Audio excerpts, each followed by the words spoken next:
नमस्कार। इस वीडियो में हम पाश्चात्य काव्य शास्त्र में काव्य के उपादान यानी बिंब और प्रतीक को पढ़ने वाले हैं। इसके बाद की वीडियो में हम विसंगति, विडंबना, फैंटेसी और मिथक को पढ़ेंगे। इस वीडियो में हम बिंब और प्रतीक को पढ़ने वाले हैं। बिंब से तात्पर्य है जब हम कुछ कहते हैं तो हमारे मानस पटल पर, हमारे मस्तिष्क में जो छवि बनती है वो बिंब कहलाती है। और जब किसी शब्द के लिए कोई बिंब रूढ़ हो जाता है, उसका बार बार उसी अर्थ में प्रयोग होता है, तो वो प्रतीक बन जाता है। प्रतीक से तात्पर्य है चिन्ह। तो आइए हम इसे थियोरेटिकली पढ़ते हैं। पहले हम बिंब को पढ़ेंगे, फिर प्रतीक को पढ़ेंगे। तो आइए देखते हैं बिंब क्या है। जब किसी पदार्थ को चित्रबद्ध करके एक मूर्त रूप दिया जाता है तो उसे हम बिंब कहते हैं।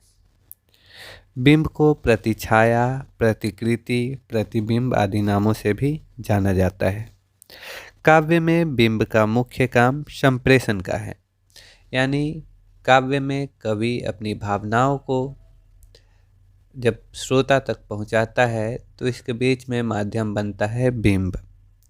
बिंब काव्य में प्रयुक्त दृश्य को स्पष्ट करता है तथा कवि की अनुभूति में एक तीव्रता पैदा करता है।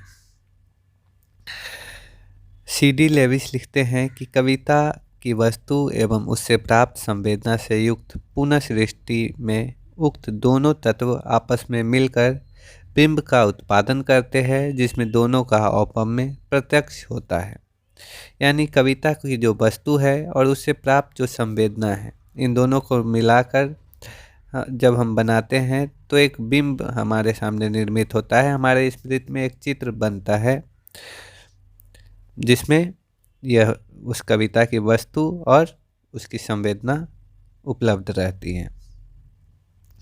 बिंबवाद का प्रयोग सर्वप्रथम एजरा पाउंड ने किया था।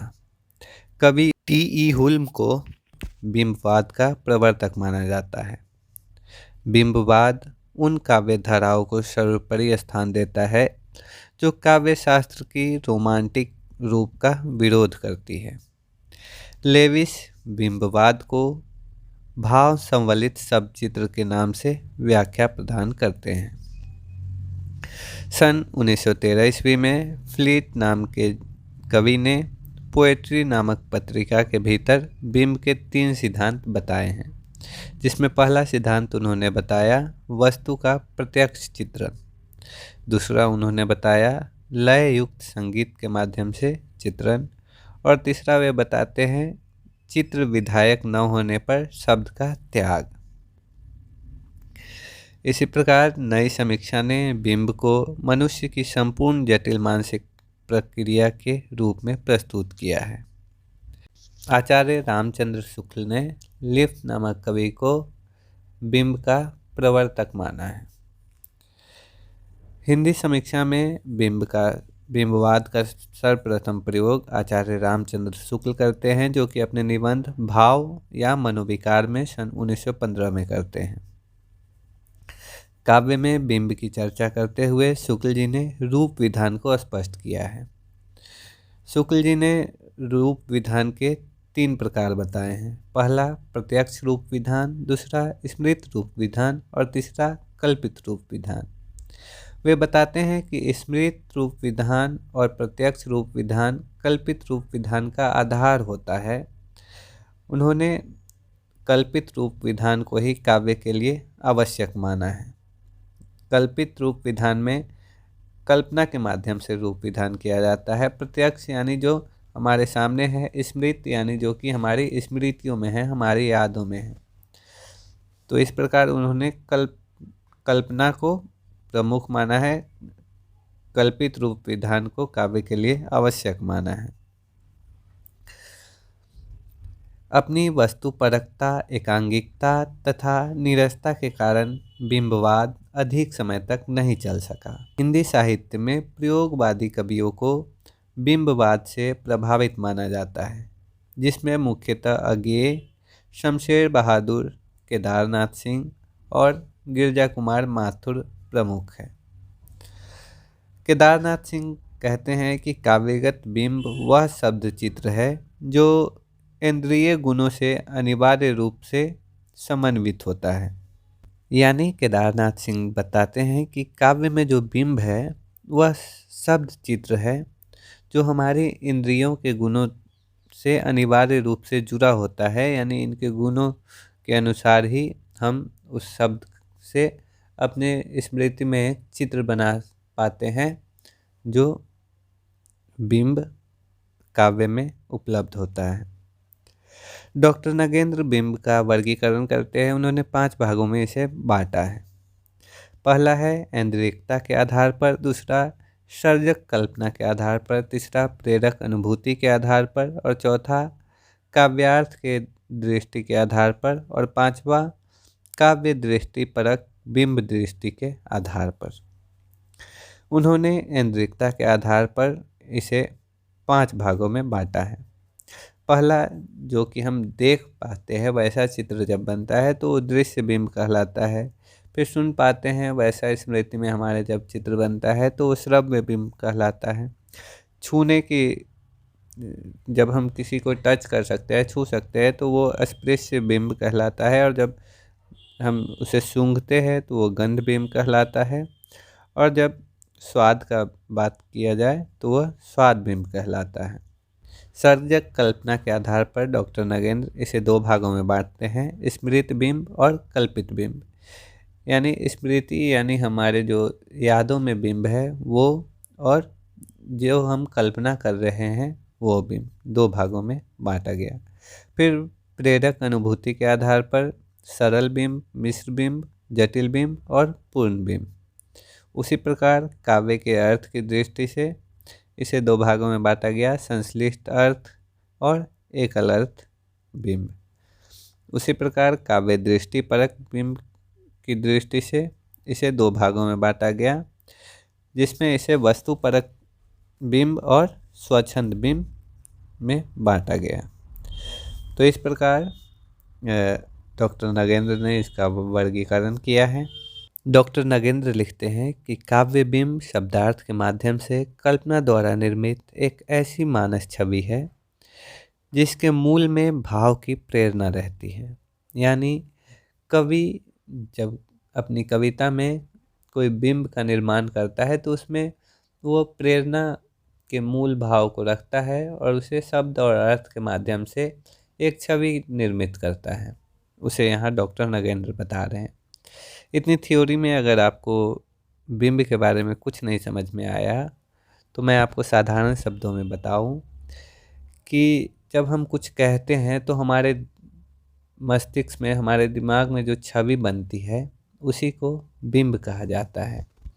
फॉर एग्जाम्पल अगर हम कहें कि उड़ गई चिड़िया कापी फिर थिर हो गई पत्ती, तो इसमें हम देख रहे हैं कि कोई चिड़िया उड़ रही है, फिर वह काँप रही है, फिर पत्तियाँ यानी पेड़ की पत्तियाँ थिरक रही हैं, तो हम ये देखने की अनुभूति कर रहे हैं।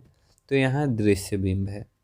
उसी तरह अगर मैं आपको श्रव्य बिंब का उदाहरण दूँ तो जब हम कहते हैं कि घाटियों में भर्राती गिरती चट्टानों की गूंज, कांपती मंद गूंज अनुगूंज, यानी जब हम सुनने की अनुभूति कर रहे हैं तो वह श्रव्य बिंब है। इसी तरह से कवि अलग अलग बिंबों का निर्माण करते हैं जिससे श्रोता और पाठक उसे चित्र रूप में या दृश्य रूप में अनुभूति कर पाते हैं, उसका बिंब रूप में अनुभव कर पाते हैं। आइए अब हम प्रतीक को पढ़ते हैं। प्रतीक से तात्पर्य है चिन्ह। प्रतीक वह काव्यात्मक या सांस्कृतिक चिन्ह है जो एक ठोस वस्तु, दृश्य, रंग, रूप या स्थिति के माध्यम से किसी गहरे प्रायः अमूर्त अर्थ जैसे भाव, विचार, मूल्य, दर्शन की ओर संकेत करता है। काव्य में प्रतीक अर्थ को सीधा कहने की बजाय प्रोक्ष या बहुस्तरीय या फिर रहस्यात्मक ढंग से व्यक्त करता है। प्रतीक का सामान्य अर्थ चिन्ह, निशान, पताका होता है। जो परंपरा या सादृश्य के आधार पर किसी अन्य वस्तु या विचार का प्रतिनिधित्व करता है। जैसे कोई राष्ट्रीय ध्वज किसी देश का प्रतीक होता है, कोई ट्रैफिक लाइट जैसे अगर लाल बत्ती है तो वह रुकने का प्रतीक है, हरी बत्ती चलने का प्रतीक है। प्रतीक दो स्तरों पे काम करता है, पहला है प्रत्यक्ष रूप और दूसरा है अर्थ रूप। हम जिस शब्द से उसको अभिव्यक्त करते हैं वो प्रत्यक्ष रूप होता है और जो उसका अर्थ निकलता है वो उसका अर्थ रूप होता है। जैसे हम कहते हैं फूल, तो फूल यहाँ प्रत्यक्ष रूप है और इसका अर्थ निकल रहा है सौंदर्यता, तो वह इसका अर्थ रूप है। उसी प्रकार नदी जो कि प्रवाहमानता का प्रतीक है, उसका प्रत्यक्ष रूप नदी है और जीवनधार यहाँ बताया गया है कि इसका अर्थ रूप है। उसी प्रकार दीपक इसका प्रत्यक्ष रूप है और इसका अर्थ आशा से निकलता है या फिर ज्ञान की ओर इसका अर्थ है, संकेत कर रहा है, तो जो इसका अर्थ है वो अर्थ रूप है। काव्य में प्रतीक वह बिंब या चिन्ह है जो बार बार के प्रयोग और सांस्कृतिक ऐतिहासिक संदर्भ से स्थिर या अपेक्षाकृत निश्चित अर्थ ग्रहण कर लेता है। यानी जब हम किसी शब्द का प्रयोग किसी विशेष संदर्भ में बार बार करते हैं तो वह रूढ़ हो जाता है और उससे उसी अर्थ में परिवर्तित हो जाता है। जैसे हम कहते हैं कमल, तो कमल सौंदर्य और पवित्रता का प्रतीक है। उसी प्रकार रात संकट और अंधेरा का प्रतीक है।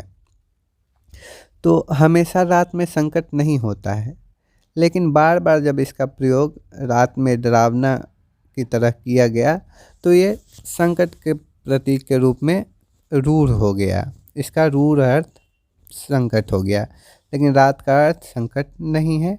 लेकिन जब इसका रूढ़ रूप में प्रयोग होता है, इसका बार बार एक निश्चित संदर्भ में प्रयोग होने लगता है, तो वहाँ पर इसका अर्थ परिवर्तन हो जाता है, जो कि प्रतीक बन जाता है। बिंब का रूढ़ अर्थ में वह प्रतीक हो जाता है। आधुनिक हिंदी कविता में प्रतीकवाद के माध्यम से निराला, अज्ञेय, मुक्तिबोध आदि कवियों ने सामाजिक, आध्यात्मिक और अस्तित्वगत प्रश्नों को गहन संकेतात्मक शैली में व्यक्त किया है। अज्ञेय लिखते हैं, प्रतीक शक्ति की तलाश का साधन है। प्रतीक में संक्षिप्तता के भीतर व्यापकता होती है, यानी छोटे शब्दों में ज़्यादा कुछ कहने की क्षमता होती है। एक छोटा सा रूप अनेक अर्थों की संभावना अपने भीतर समेटे रहता है। जैसे हम लाल रंग कहते हैं, तो लाल रंग का जो प्रतीक अर्थ है वो लाल रंग है, लेकिन इसका जो अर्थ रूप है वो क्रोध है, क्रांति है, डर का भावना इसमें होता है लाल रंग में, बलिदान, खतरा आदि के लिए लाल रंग सूचित करता है। डॉक्टर नगेंद्र लिखते हैं कि प्रतीक एक प्रकार से रूढ़ उपमान का ही दूसरा नाम है। जब उपमान स्वतंत्र न रहकर पदार्थ विशेष के लिए रूढ़ हो जाते हैं, तब वह प्रतीक बन जाते हैं। आचार्य रामचंद्र शुक्ल ने प्रतीकवाद को चित्र भाषावाद के नाम से अभिहित किया है, यानी इन्होंने प्रतीकवाद को चित्र भाषावाद कहा है। प्रतीकवाद एक साहित्यिक धारा है जो 19वीं शताब्दी के उत्तरार्ध में फ्रांस में यथार्थवाद और परनासियन काव्यधारा के विरोध में विकसित हुई, जहां कवि प्रत्यक्ष वर्णन के बजाय प्रतीकों के माध्यम से अदृश्य भावों, रहस्यों और आध्यात्मिक सत्यों की व्यंजना पर बल देते हैं। हिंदी साहित्य में यह छायावाद के बाद प्रयोगवाद के दौर में प्रमुख रूप से सामने आता है।